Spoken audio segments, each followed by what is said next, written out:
인간의 본질 세 번째 시간 함께 공부해 보도록 하겠습니다. 지난번 복습한 내용 보도록 하겠습니다. 먼저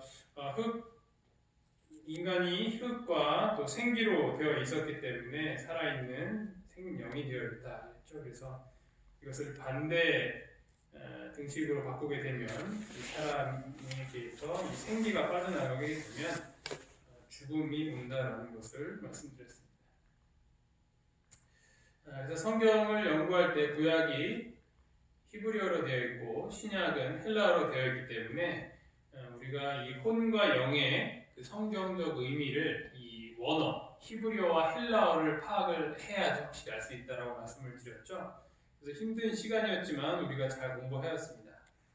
혼으로 그 번역된 이 히브리어 네펫이라는 단어가 사람 그 자체를 이야기하고 여기서는 자신 그리고 그 스스로 내 마음대로 음식을 탐하는 식욕 이런 말로 번역이 되었습니다.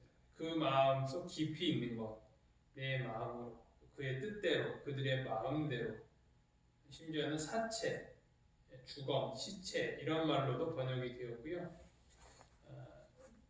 그리고 이 헬라어로는 이 푸시케인데 그것도 생물, 목숨, 사람, 몇 명 할 때 그 내용으로도 번역이 되고 내 마음, 뜻 그리고 그렇게 번역이 된다고 말씀을 드렸습니다.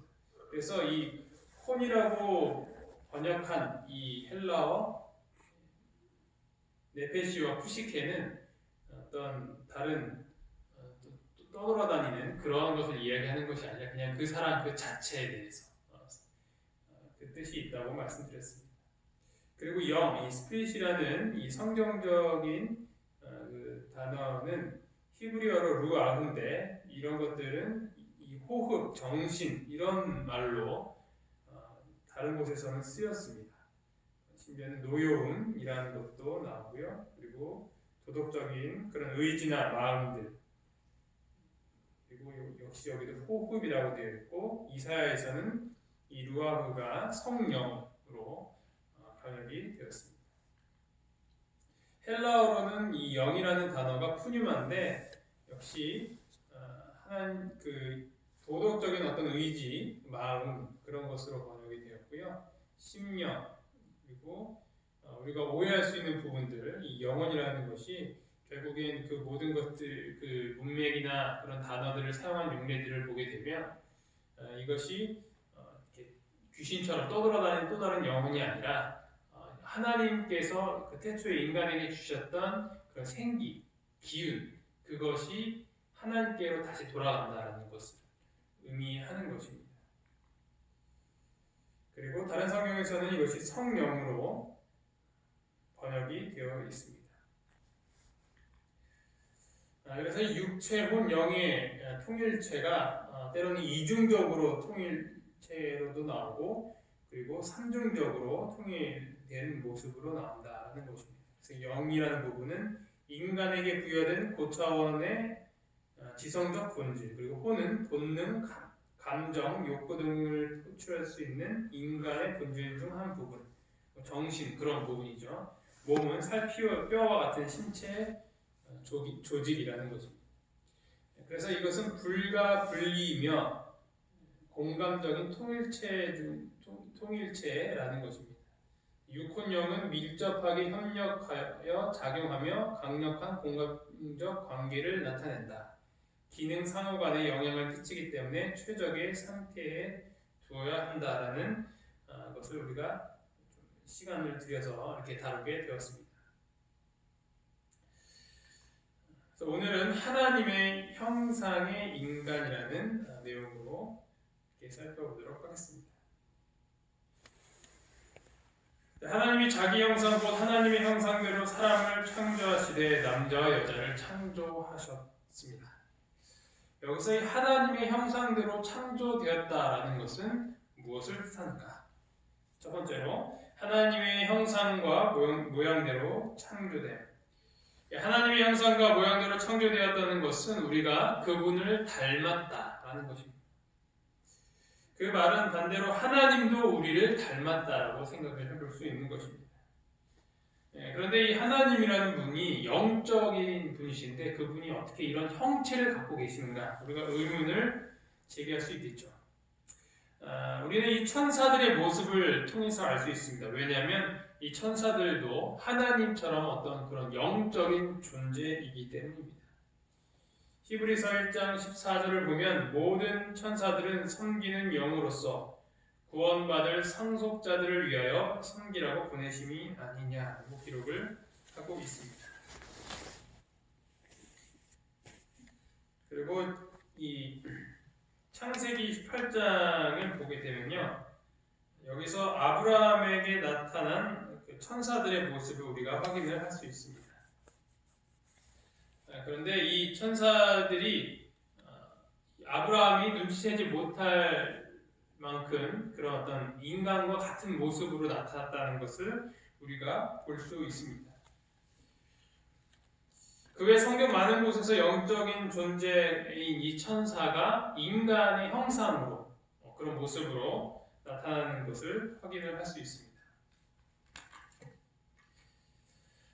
그래서 이 성경에서는 하나님의 신체 일부를 본 증인들이 나오고 있는데 모세, 아론, 나답, 아비후 그리고 70인 장로들이 그분의 발을 보았다라고 기록을 하고 있습니다.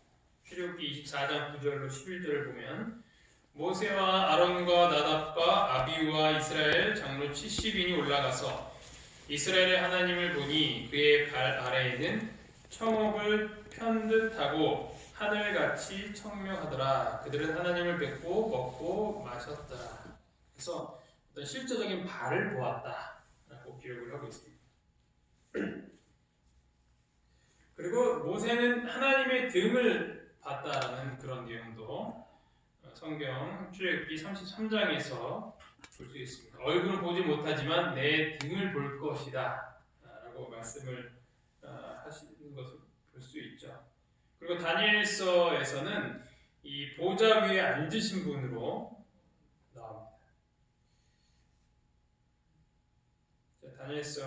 다니엘서 내용을 보면 내가 보니 왕자가 놓이고 이때부터 항상 계시니가 좌정하셨는데 그의 옷은 희비가 눈 같고 그의 머리털은 깨끗한 양의 털 같고 그의 보좌는 불꽃이요 그의 바퀴는 타오르는 불이며 불이 강처럼 흘러 그의 앞에서 나오며 그를 섬기는 자는 천천히요 그 앞에서 모셔 선 자는 만만이며 심판을 베푸는데 책들이 놓였더라.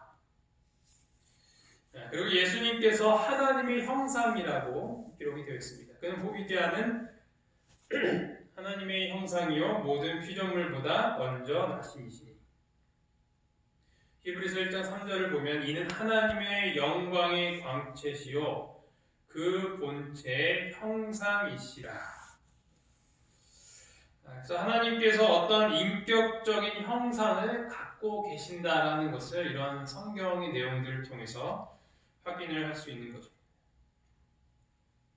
굳이 근데 이런 내용을 살펴보지 않아도 우리의 인간이 하나님의 형상으로 창조되었다. 그리고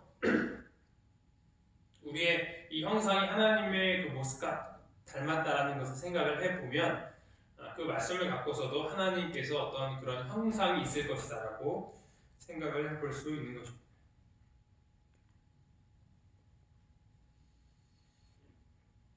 내가 깨달은 것은 오직 이것이라 곧 하나님은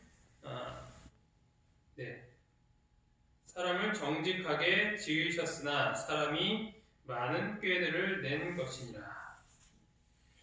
여기 보면 사람을 정직하게 지으셨다라고 이야기를 하고 있습니다. 이것은 하나님께서 인간을 도덕적인 형상대로 창조하셨다라는 말입니다. 그래서 창조주께 사랑과 충성심을 나타낼 수 있게 되는 것입니다.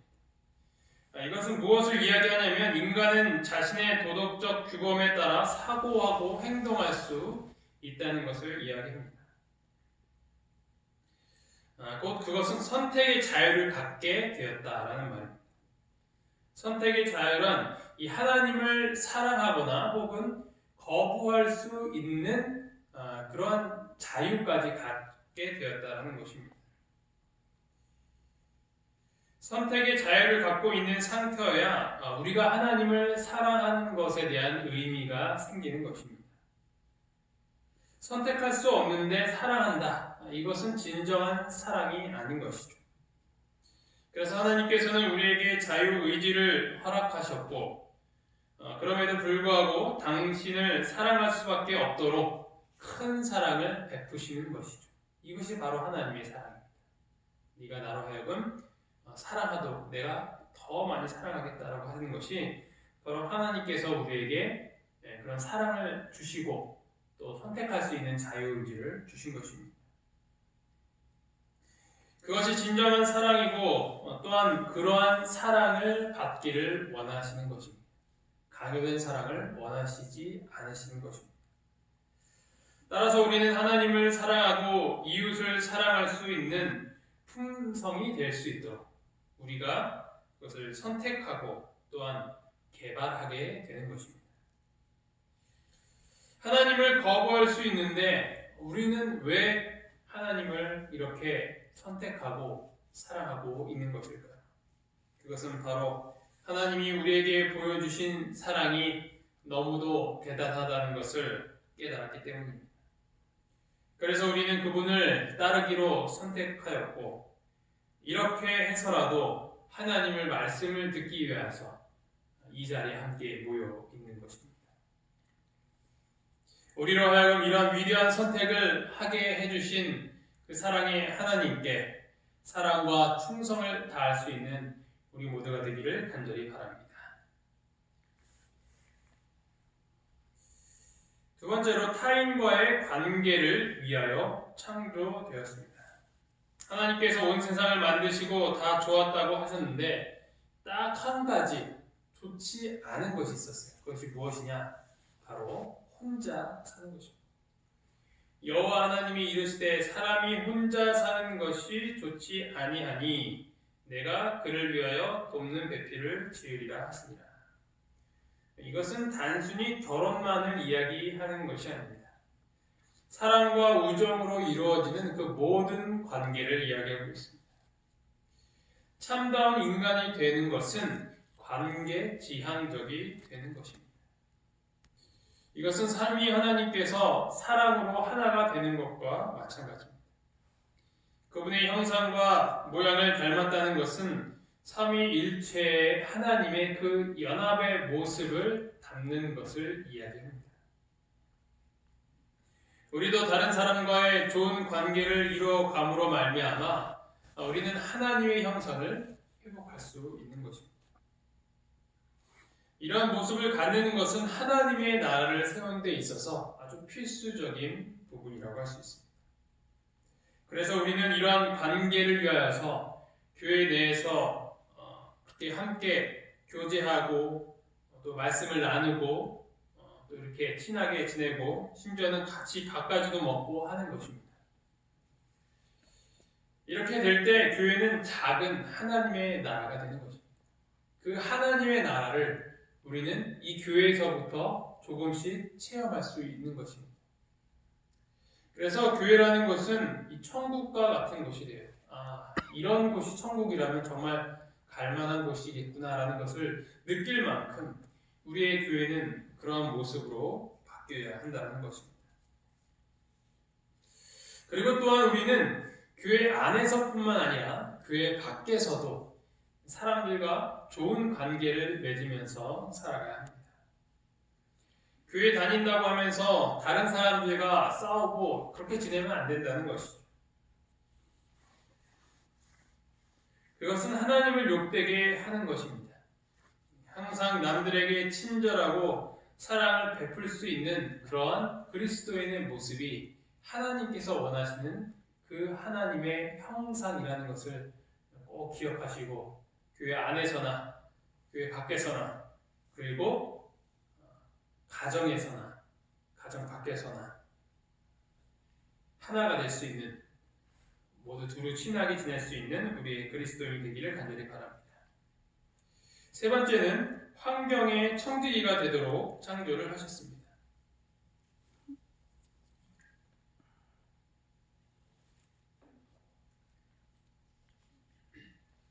하나님이 이르시되 우리의 형상을 따라 우리의 모양대로 우리가 사람을 만들고 그들로 바다의 물고기와 하늘의 새와 가축과 온 땅과 땅에 기는 모든 것을 다스리게 하자 하시고, 하나님께서는 이 말씀에 나오는 것처럼 바다의 물고기와 하늘의 새와 가축과 온 땅과 땅에 기는 모든 것을 다스리게 하셨습니다. 이것은 인간이 인간 외의 다른 모든 피조물들의 그런 지배권을 갖고 있다는 것을 선포하신 것입니다. 마치 하나님의 대리인으로 그 모든 것들을 관리하는 관리자의 역할을 주신 것이죠. 시편 8편 5절에서 8절을 보면 그를 하나님보다 조금 못하게 하시고 영화와 종기로 간을 씌우셨나이다. 주의 손으로 만드신 것을 다스리게 하시고 만물을 그의 발 아래 두셨으니 곧 모든 소와 양과 들짐승이며 공중의 새와 바다의 물고기와 바닷길에 다니는 것이니이다. 우리는 하나님을 대신하여 이 세상을 다스리는 자들입니다. 그러므로 우리는 하나님과 같은 마음으로 그것을 사랑으로 잘 관리해야 해요. 그런데 사람들이 이것에 대해서 오해를 하였습니다. 다스린다라고 했을 때 그 다스린다는 것, 정복한다라는 것을 파괴하고 내 마음대로 한다라는 것으로 잘못 받아들였던 것이죠. 우리가 죄인이기 때문에 죄로 인하여서 그런 명령이 왜곡되었던 것입니다. 이 세상이 하나님의 것이라는 정신은 사라지고 내 것이라는 정신이 나타나게 되었던 것입니다. 잘 관리하고 보호하려는 마음보다는 이것을 이용해서 나의 이익을 채우려는 것이 되고 만 것입니다. 그래서 천연계를 무분별하게 개발하고 없애고 오염시키게 된 것이죠. 그에 대한 결과를 우리는 지금 이렇게 고스란히 받고 있는 것입니다. 땅은 더 이상 좋은 식물을 자라게 하지 못하게 하고 있고 공기는 오염되어서 숨을 쉴 수가 없는 상태인 것입니다. 동물들은 식욕과 탐욕을 위하여서 공장의 상품처럼 찍히고 있으며 오염된 바다는 질병 덩어리의 물고기만 만들어내고 있는 것입니다. 생태계의 최강자인 인간은 결국 이러한 것들을 무분별하게 탐욕적으로 먹음으로 말미암아 온갖 질병과 위험에 노출되어 있는 것입니다. 코로나19로 인하여서 세상이 멈추게 되자 역설적으로 다시 자연이 회복하게 되었습니다. 영국 북웨일즈 휴양지 란두노에 야생 염소가 나타났습니다. 염소들은 마을거리를 활보하며 주택가 정원에 풀을 뜯고 또 성당 내 묘지에서 잠을 자기도 했다고 합니다. 수많은 관광객으로 오염되어 루시쿨리아 해변에 출입이 통제되면서 그동안 사라졌던 바다 거북들이 알을 낳기 위하여서 다시 돌아오는 장관이 펼쳐졌다고 합니다. 중국의 1월과 2월의 대기질을 위성으로 분석한 사진입니다. 1월 달에는 뻘겋게 아주 오염되어 있는 저것이 2월이 되니까 모든 것이 사라진 아주 청명한 하늘을 보여주고 있는 것입니다. 그 사이에 무슨 일이 일어났는지는 우리가 너무나도 잘 알고 있습니다. 인도도 마찬가지입니다. 인도에서 200km 떨어진 네팔 쪽에 있는 히말라야 산맥이 보이기 시작했다고 합니다. 30년 만의 일이라고 합니다. 우리는 이런 현상을 보면서 코로나가 바이러스인지 아니면 인간이 바이러스인지 되돌아보게 되는 것입니다. 환경의 청지기의 역할을 제대로 수행하지 못했을 때 그 죄인들의 결과가 어떤 것인지 우리는 직접 목격하고 이렇게 체험하고 있는 것입니다. 비록 이미 망가질 대로 망가진 환경이지만 그럼에도 불구하고 하나님께서 맡겨주신 나의 그 개인적인 환경의 청지기 직분에 충실히 할 수 있도록 우리 모두가 최선을 다해야 할 것입니다. 그 다음으로 하나님의 형상으로 창조되었다는 것을 무엇을 의미하는가?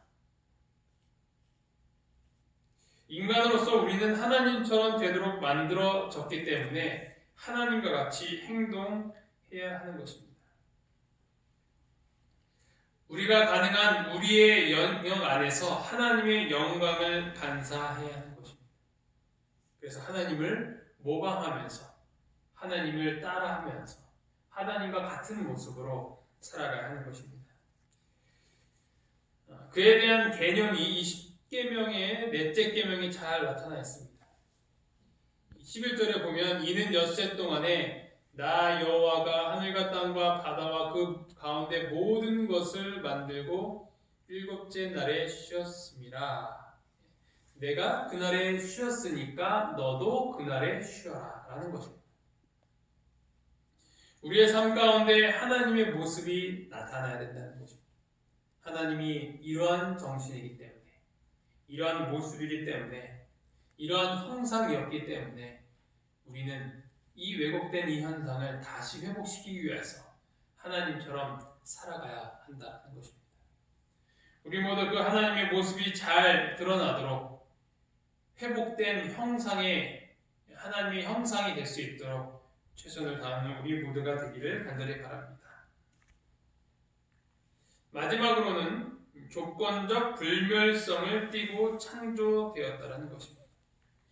선악을 알게 하는 나무의 열매는 먹지 말라. 내가 먹는 날에는 반드시 죽으리라 하시니라.